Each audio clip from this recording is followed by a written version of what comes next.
Syurganya Allah Subhanahu wa ta'ala itu mempunyai kunci yang hanya bisa dilewati bagi mereka yang mempunyai anak kuncinya. Apa Ustadz anak kunci surga yang bisa membuka pintu surganya Allah Subhanahu wa ta'ala? Di dalam beberapa matan hadis disebutkan ada 3 kunci utama untuk membuka pintu surganya Allah Subhanahu wa ta'ala.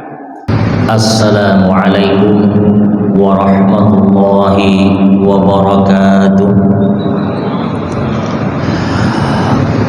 Alhamdulillahi rabbil alamin, wa bihi nasta'inu ala umuri dunya waddin. Ashhadu an la ilaha illallah wahdahu la syarika lah, wa ashhadu anna sayyidana Muhammadan abduhu wa rasuluhu la nabiyya ba'dah.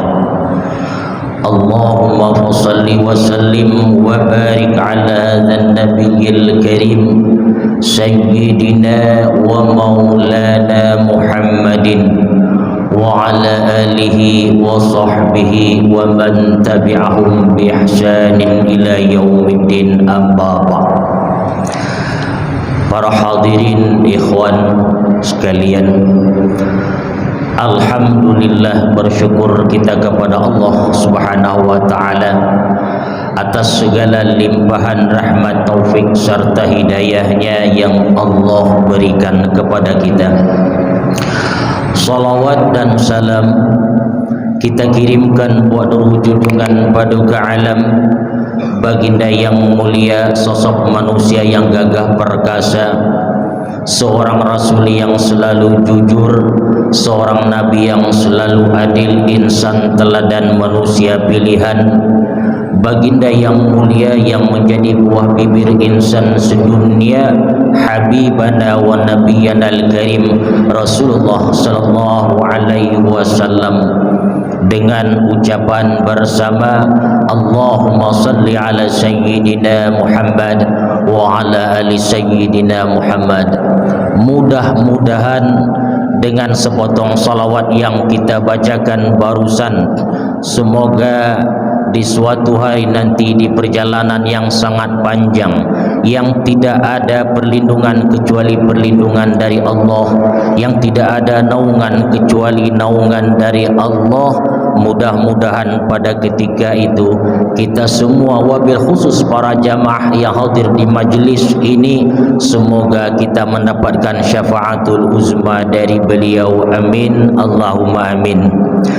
Para hadirin sekalian, kita berdoa kepada Allah Subhanahu wa ta'ala, mudah-mudahan dengan adanya asbab hadirnya kita di majlis yang mulia ini, semoga Allah Subhanahu wa ta'ala ampunkan segala dosa berdosa kita, diampunkan dosa kedua orang tua kita, diampunkan dosa anak dan istri kita, diampunkan dosa para guru kita, dan mudah-mudahan juga dengan adanya asbab hadirnya kita di majlis ilmu ini, semoga Allah jadikan kita sebagai insan yang sempurna, adil dan bijaksana, arif, jujur, sabar, ridho, ikhlas dan tawakal.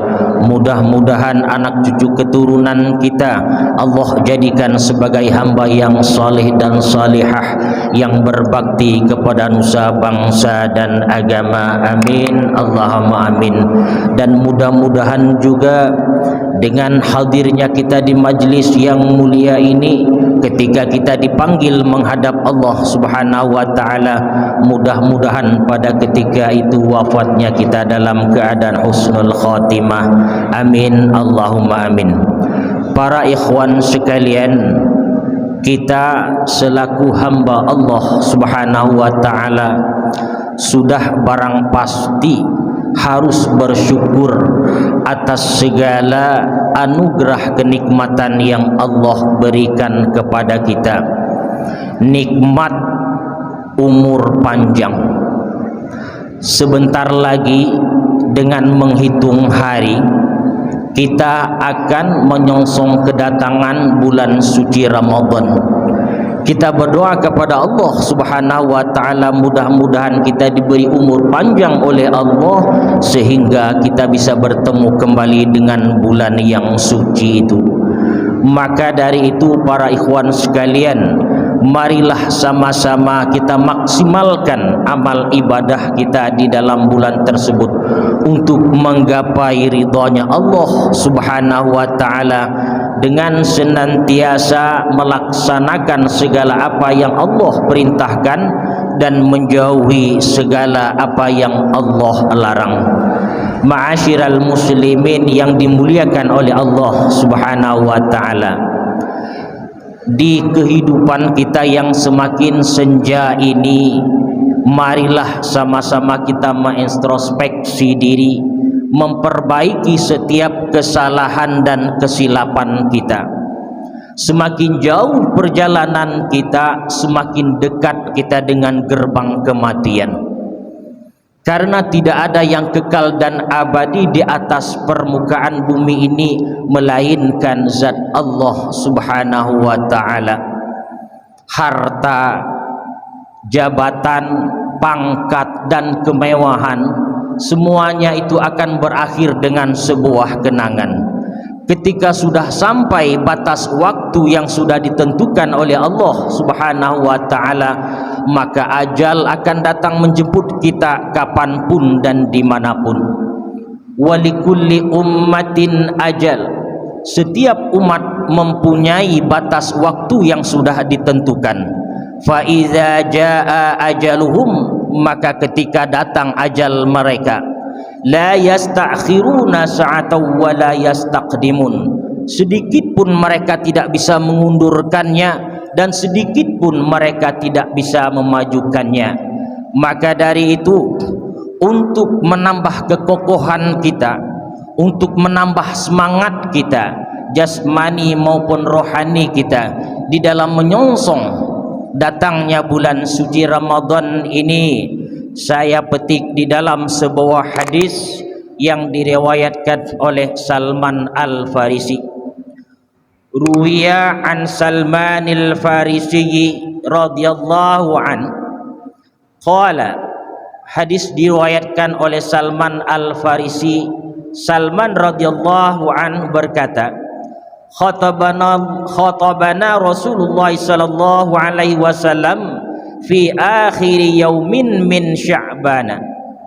Baginda Rasulullah sallallahu alaihi wasallam pernah berpidato kepada kami, kata Salman Al-Farisi, pada hari terakhir daripada bulan Sya'ban. Faqala, maka Rasulullah sallallahu alaihi wasallam bersabda, ya ayyuhan nas, qad azallakum syahrun azim, syahrun mubarak, fihi lailatul qadri khairum min alfi syahr. Wahai manusia, nyata telah menaungi kepada kalian syahrun azimun, bulan yang agung, syahrun mubarak, bulan yang penuh dengan keberkahan Allah Subhanahu wa taala. Fihi lailatul qadri khairum min alfi syahr, yang mana pada bulan tersebut terdapat satu malam yang kita kenal dengan malam Lailatul Qadar, yang lebih baik ketimbang daripada 1000 bulan.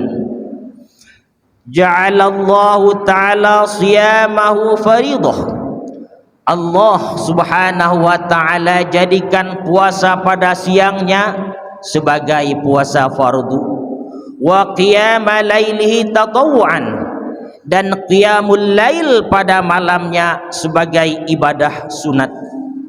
Man taqarraba fihi bi khaslatin minal khair, maka barang siapa yang mendekatkan diri kepada Allah Subhanahu wa taala pada bulan tersebut dengan serangkaian kebaikan, kana kaman adda fariidhah, maka persis seperti orang tersebut telah melakukan satu kefarduan di bulan lain. Wa man adda faridatan, maka barang siapa yang melakukan satu kefarduan di dalam bulan Ramadan, kana kaman adda sab'ina faridah, maka persis orang tersebut seperti melakukan 70 kefarduan di bulan lain.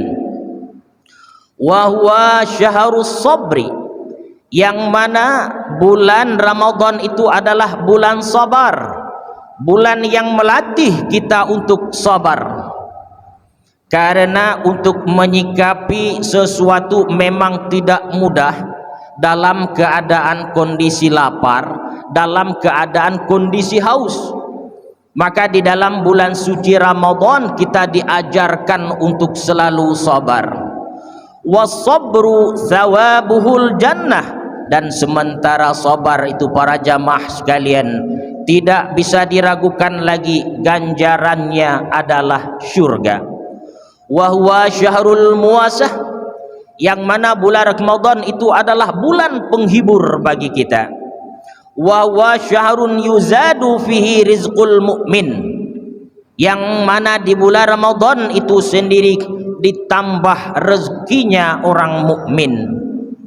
Man fattara fihi shaiman, barang siapa yang memberi makanan untuk berbuka kepada orang yang berpuasa, kana lahu itqu raqabatin wa maghfiratan lidzunubihi, maka ganjarannya adalah seperti memerdekakan hamba sahaya, dan orang tersebut mendapat ampunan daripada dosanya.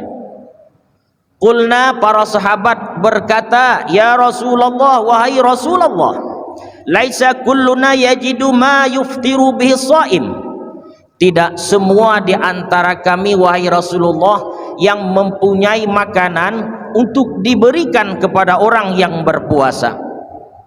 Qala, Rasulullah sallallahu alaihi wasallam menjawab daripada pertanyaan tersebut, yu'tillahu hadzal thawaba man yuftiru shaiman ala mudhaqqati labanin au syurbati ma'in au tamratin. Yu'tillahu hadzal thawaba, Allah Subhanahu wa taala akan memberikan ganjaran tersebut, Allah akan memberikan pahala tersebut, man yuftiru shaiman, untuk orang yang memberi makanan berbuka untuk orang yang berpuasa, ala mudhaqqati labanin, meskipun segelas susu yang bercampur dengan air, au syurbata ma'in, atau seteguk air tawar, au tamratin, atau sebutir kurma. Jadi para jamaah sekalian, untuk bersedekah di dalam bulan suci Ramadan itu tidak perlu harus banyak, yang penting ikhlas, yang penting kita dengan sukarela memberikan, niat semata-mata mencari ridha Allah Subhanahu wa taala. Kita ulangi sebagaimana yang kita bicarakan barusan. Para sahabat mengeluh kepada Rasulullah sallallahu alaihi wasallam, wahai Rasulullah, tidak semua di antara kami yang memiliki makanan untuk diberikan kepada orang yang berpuasa. Maka Rasulullah sallallahu alaihi wasallam menjawab, pahala tersebut Allah berikan kepada orang yang memberikan makanan kepada orang yang berpuasa, meskipun hanya segelas susu yang bercampur dengan air, dan meskipun hanya seteguk air, meskipun hanya sebutir kurma, latar belakangnya lillahi ta'ala, semata-mata mencari ridha Allah Subhanahu wa ta'ala. Wa man ashba'a shaiman, dan barang siapa yang memberikan makanan untuk berbuka kepada orang yang berpuasa, sehingga orang yang berpuasa tersebut menjadi kenyang, merasa kenyang, kana lahu maghfiratun lidzunubih, maka ganjaran bagi orang tersebut akan diampunkan daripada dosanya. Wasaqahu rabbuhu min haudi, dan Allah Subhanahu wa taala akan memberi minum kepada orang tersebut dengan telagaku, kata Rasulullah. Telaga Rasulullah, telaga apa? Telaga Kautsar.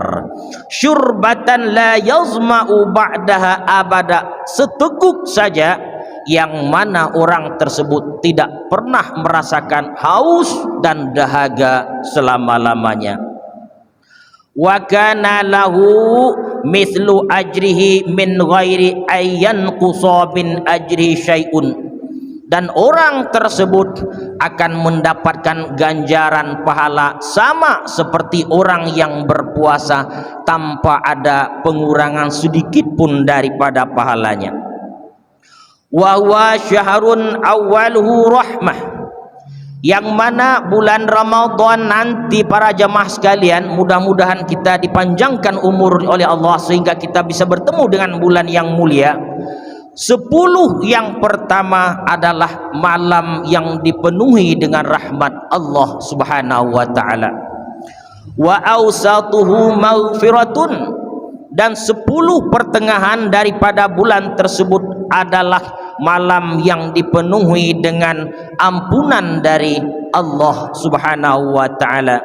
Wa akhiruhu itqum minan nar, dan 10 terakhir daripada bulan Ramadan ini adalah malam dimerdekakan daripada api neraka. Para jamaah sekalian, baginda Rasulullah sallallahu alaihi wasallam menambahkan, fastakthiru fihi min arba'i khisal. Kata baginda Rasulullah sallallahu alaihi wasallam, kalian harus memperbanyak pada bulan suci Ramadan tersebut dengan 4 perkara. Khaslataini taraddawna bihima rabbakum, 2 perkara untuk mencari ridha Tuhan kalian. Wa khaslataini la ghaniya lakum anhuma, dan 2 perkara yang kalian tidak pernah puas untuk memintanya. Ammal khaslatani allatani taraddawna bihima rabbakum, 2 perkara yang menarik ridha daripada Tuhan kalian. Fasyahadatu alla ilaha illallah, yang pertama bersyahadat, bersaksi bahwasanya tidak ada Tuhan yang disembah dengan sebenarnya melainkan hanya Allah. Wa tastaghfiruna, dan kalian harus beristighfar, meminta ampun kepada Allah Subhanahu wa taala. Wa ammal khaslatani allatani la ghaniya lakum anhuma, dan 2 perkara yang kalian tidak pernah puas memintanya. Tas'aluna rabbakumul jannah, yang pertama kalian meminta kepada Tuhan kalian syurga. Tata'awwadzuna bihi minan nar, dan kalian berlindung daripada api neraka. Para jamaah sekalian, mudah-mudahan nanti ketika kita menghadap bulan suci Ramadan, kita bisa mengerjakan apa yang sudah diberitakan oleh baginda Rasulullah sallallahu alaihi wasallam sebelum memasuki bulan Ramadan itu sendiri. Dan mudah-mudahan juga di dalam bulan suci Ramadan ini kita bisa meningkatkan keimanan dan ketakwaan kita kepada Allah Subhanahu wa taala. Para jamaah sekalian, di sini ada sedikit nasihat dan pandangan untuk kita. Hadhihi bisyaratun lis-suwami fi syahri Ramadan. Ini adalah berita baik untuk orang-orang yang berpuasa pada bulan Ramadan. Idza hamau nufusahum minaz zalali wal isyan, ketika mereka dapat memelihara diri mereka dari ketergelinciran dan dari kemaksiatan.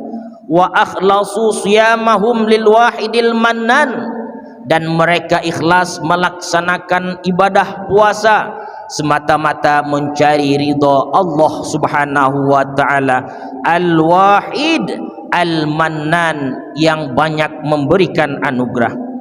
Fa kaifa halil mufritil ladzi yasumu wa ya'kulu luhumal ikhwan, maka bagaimana, seperti apakah nasibnya orang yang berpuasa tetapi dia masih memakan daging saudaranya? Dia berpuasa di siang hari tapi mulutnya tidak diam, mengorek-ngorek kesalahan saudaranya. Mulutnya tidak diam mencaci-caci kejelekan orang lain. Wa yusalli, dan dia salat, wa jismuhu fi makanin wa qalbuhu fi makanin. Dia salat, tubuhnya berada di satu tempat, sementara hatinya berada di tempat lain. Hati dan tubuhnya ketika melakukan salat mah tidak akur. Yang ada cuma tubuhnya, tetapi hatinya bergentayangan. Wa yadhkurullaha bilisani, dia mengingat Allah subhanahu wa ta'ala dengan lisannya. Wa qalbuhu masyghulun bi dzikri fulanin wa fulan, sementara hatinya sibuk menyebut si fulan, si fulan.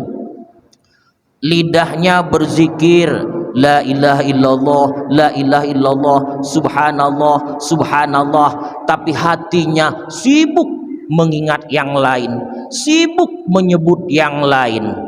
Hatinya tidak sesuai dengan apa yang diucapkan oleh mulutnya. Lalai hati yang seperti itu ketika dia berzikir kepada Allah subhanahu wa ta'ala. Faya man asbaha ila ma yadurruhu mutaqaddiman. Aduh, seperti apa orang yang di awal-awal sudah mengarahkan dirinya kepada perkara yang membahayakannya.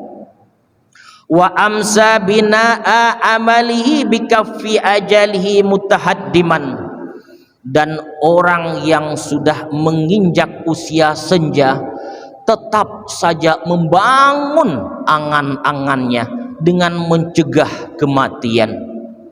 Padahal para jemaah sekalian, kematian itu tidak ada ukurannya. Dia akan datang kapanpun dan dimanapun. Semakin senja hidup kita, semakin kita lalai, semakin kita membangun angan-angan kita. Padahal perjalanan kita ini semakin mendekati kepada gerbang kematian. Sata'lamu may ya'ti ghadan hazinan mutanaddiman. Nanti pada suatu hari engkau dengan penuh penyesalan yang sangat luar biasa, penuh dengan kesedihan yang sangat luar biasa, kita akan tahu nanti siapa yang akan datang menghampiri kita. Yang datang menghampiri kita bukan gubernur, bukan bupati, bukan presiden, tapi malaikat Israel. Tidak bisa dipungkiri, sudah barang pasti pada suatu ketika batas waktu kita sudah sampai, maka kematian, ajal akan datang menjemput kita. Maka di situ tidak ada harapan kita melainkan ketakwaan dan amal kebaikan kita yang kelak akan kita bawa menghadap Allah subhanahu wa ta'ala. Para jamaah sekalian, Sahal bin Abdullah berkata, la mu'ina illallah. Tidak ada yang bisa menolong kita daripada mara bahaya, bencana, petaka, musibah, halangan dan kendala, illallah, melainkan hanya Allah. Wala dalila illa Rasulullah, dan tidak ada dalil argumentasi yang bisa kita jadikan sebagai alasan melainkan hanya Rasulullah. Wala zada illa taqwa, dan tidak ada bekal yang utama untuk menggapai kebahagiaan yang abadi nanti di akhirat illa taqwa, melainkan ketakwaan kita kepada Allah subhanahu wa ta'ala. Maka dari itu, mumpung kita masih diberi kesempatan oleh Allah subhanahu wa ta'ala, sama-sama kita tingkatkan keimanan dan ketakwaan kita kepada Allah subhanahu wa ta'ala. Wa yabki ala tafrithi fi syahrihi, dan dia akan menangis atas kecerobohannya pada bulan suci Ramadan tersebut. orang sibuk meningkatkan amal kebaikan, dia sibuk menghantarkan dirinya kepada kecelakaan. Badalad dumu adaman, dia menggantikan air matanya dengan darah. Ataraka ayyuhas shaim, wahai orang yang berpuasa, apakah kalian tidak pernah berpikir a'adatta iddata hazimin liqabrika, apakah engkau sudah mempersiapkan persiapan yang pasti, persiapan yang matang untuk masuk ke dalam kuburmu? Am hasalta amalan yunjika fi hasyrika, apakah engkau sudah berhasil memegang satu amal yang bisa menyelamatkanmu daripada mahsyarmu? Para jamaah sekalian, kam min saumin fasada falam yasqut bihil fardu, maka betapa banyak puasa yang rusak yang tidak melepaskan kefarduan. Wa kam min shaimin yafdahuhu al-hisab, dan betapa banyak orang yang berpuasa yang terbuka kedoknya nanti di hari kiamat. Kita berdoa kepada Allah ketika kita dipanjangkan umur oleh Allah Subhanahu wa taala, kita diberi Allah kesehatan, kita melakukan ibadah puasa. Mudah-mudahan ibadah puasa yang kita laksanakan semoga diterima oleh Allah Subhanahu wa taala. Amin, Allahumma amin.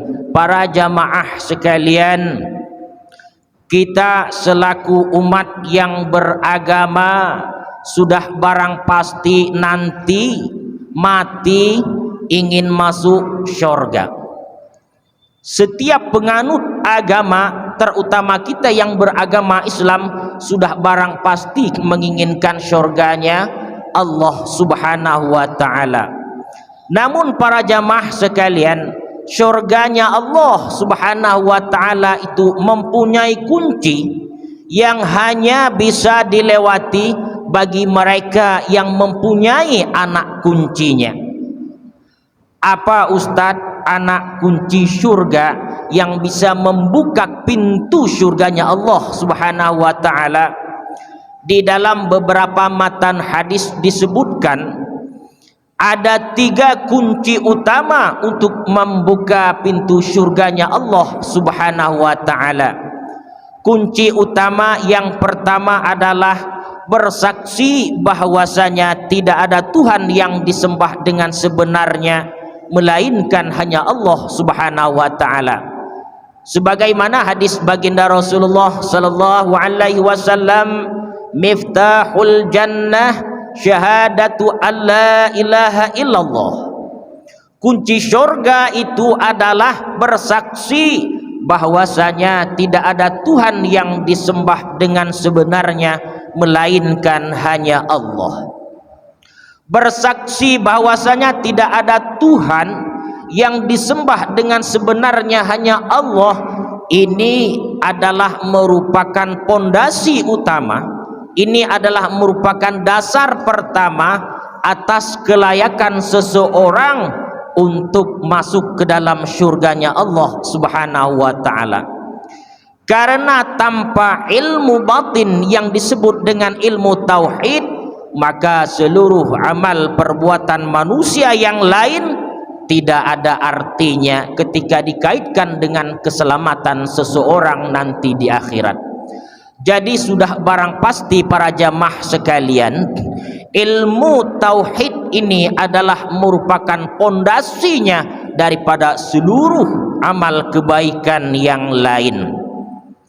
Saking pentingnya ilmu tauhid ini sehingga baginda Rasulullah sallallahu alaihi wasallam bersabda, man mata wa huwa ya'lamu alla ilaha illallah dakhalal jannah.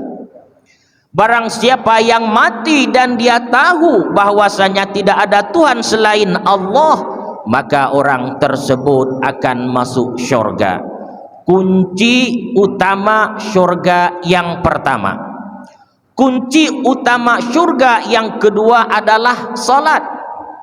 Hadis baginda Rasulullah sallallahu alaihi wasallam, miftahul jannah as-salah. Kunci syurga adalah salat. Salat ini para ikhwan sekalian adalah amal lahiriah yang pertama sekali nanti dihisab di akhirat. Saking penting-pentingnya salat dengan keselamatan seseorang nanti di akhirat, sehingga baginda Rasulullah sallallahu alaihi wasallam bersabda, awwalu ma yuhasabu alaihi al-'abdu yaumal qiyamah as-salah, fa idza salahat salaha sairu amali wa idza fasadat fasada sairu amali. Amal lahiriah yang pertama sekali nanti dihisab di akhirat para jamaah sekalian adalah salat. Ketika salat kita benar, maka benarlah seluruh amal perbuatan yang lain. Dan ketika salat kita rusak, maka rusaklah amal perbuatan kita yang lain.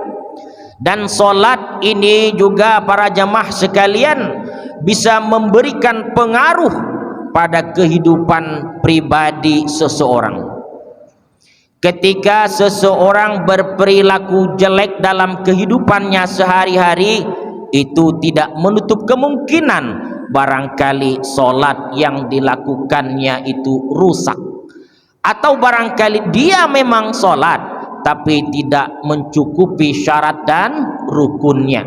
Sementara para jemaah sekalian melakukan salat yang cukup dengan syarat dan rukunnya, ini menjadi kunci utama untuk menjawab pertanyaan munkar dan nakir nanti ketika kita berada di alam kubur. Karena para jamaah sekalian, tidak ada keabadian bagi orang yang muda pada suatu ketika dia akan tua, dan tidak ada keabadian bagi orang yang sehat pada suatu ketika dia akan sakit, dan tidak ada keabadian bagi orang yang hidup pada suatu ketika dia pasti akan mati, dan tidak ada keabadian bagi orang yang rumah terakhirnya adalah perkuburan.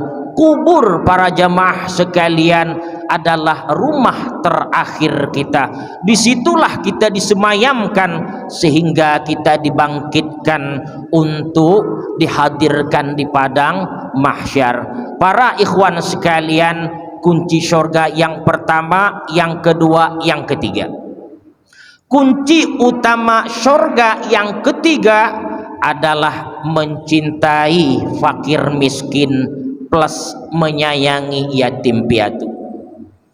Baginda Rasulullah sallallahu alaihi wasallam bersabda, wa miftahul jannah hubbul fuqara'i wal masakin. Kunci surga itu adalah mencintai fakir miskin. Mencintai fakir miskin, mengasihi yatim piatu, ini adalah termasuk daripada ibadah sosial dalam ranah akhlak. Al-Quran menyebut orang yang tidak mencintai fakir miskin, orang yang tidak menyayangi yatim piatu sebagai pendusta agama. Dalam Al-Quran disebutkan, ara'aitallazi yukazzibu biddin.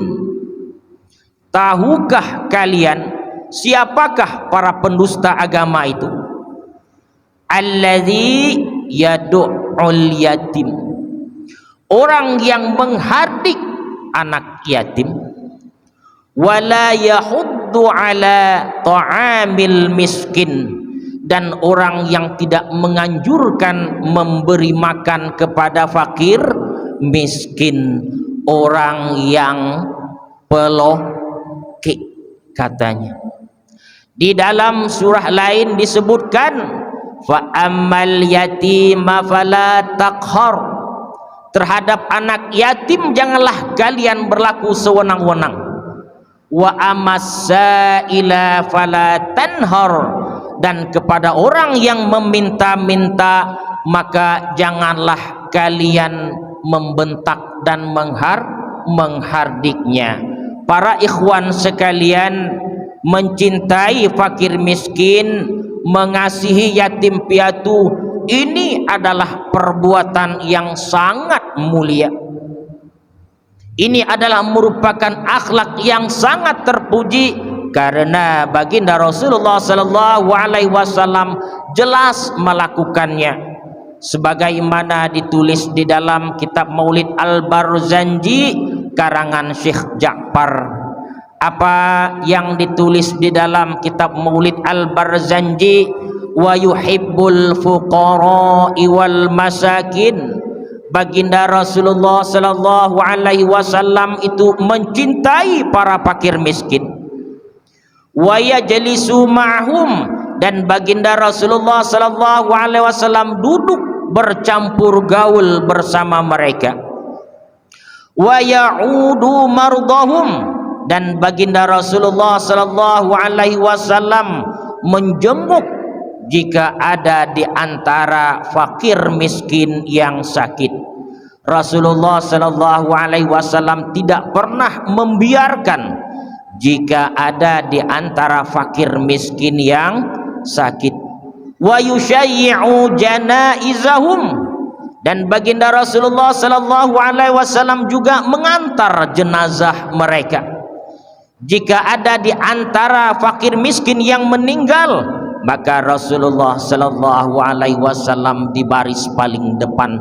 Beliau terlebih dahulu mengantar jenazah mereka.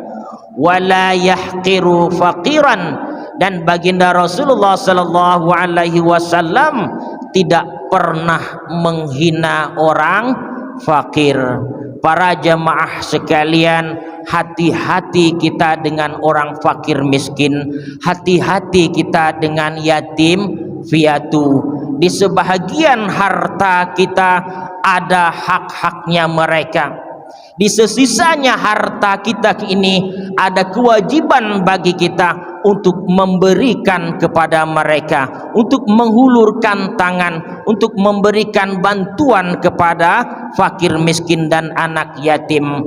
Terakhir para jamaah sekalian, 3 daripada kunci surga yang kita bicarakan barusan itu biasa kita sebut dengan rukun agama: iman, Islam, dan ihsan. Karena yang pertama dalam ranah akidah, yang kedua dalam ranah syariat, yang ketiga dalam ranah akhlak. Ketiga tersebut, sekali lagi saya ulangi, kita sebut dengan rukun agama: iman, Islam, dan ihsan. Mungkin karena kita dibatas oleh waktu, sebentar lagi kita akan memasuki waktu Isya. Mudah-mudahan pertemuan kita yang singkat ini ada manfaatnya untuk kita semua. Sekali lagi kita berdoa kepada Allah Subhanahu wa taala, mudah-mudahan dengan adanya asbab daripada hadirnya kita di majlis ilmu ini, semoga Allah Subhanahu wa taala panjangkan umur kita sehingga kita bisa bertemu dengan bulan suci Ramadan. Dan mudah-mudahan Allah Subhanahu wa taala terima segala amal kebaikan kita, dan mudah-mudahan Allah ampunkan segala dosa perdosa kita, anak cucu dan keturunan kita, semoga Allah jadikan sebagai hamba Allah yang saleh dan salihah. Al-Fatihah. A'udzubillahi minasyaitonirrajim. Bismillahirrahmanirrahim. Alhamdulillahi rabbil alamin, arrahmanirrahim, maliki yaumiddin. Iyyaka na'budu wa iyyaka nasta'in. Ihdinas siratal mustaqim, siratal ladzina an'amta 'alaihim ghairil maghdubi 'alaihim waladdallin. Amin ya Allah ya rabbal alamin. A'udzubillahi minasyaitonirrajim. Bismillahirrahmanirrahim. Alhamdulillahi rabbil alamin. Allahumma shalli ala sayyidina Muhammad. Rabbana atina fid dunya hasanah. Ya Allah, berilah kebaikan kepada kami ketika kami hidup di dunia, wa fil akhirati hasanah, dan beri juga kebaikan kepada kami ketika kami hidup di akhirat, wa qina adzabannar, dan peliharalah kami daripada siksa api neraka. Wa sallallahu ala sayyidina Muhammadin nabiyil ummi wa ala alihi wa sahbihi ajma'in, walhamdulillahi rabbil alamin. Taqabbalallahu minkum Saya selaku pembicara mohon maaf jikalau di dalam penyampaian saya ada menyinggung perasaan para jamaah sekalian. Wallahul muwafiq ila aqwamit thariq. Wassalamualaikum warahmatullahi wabarakatuh.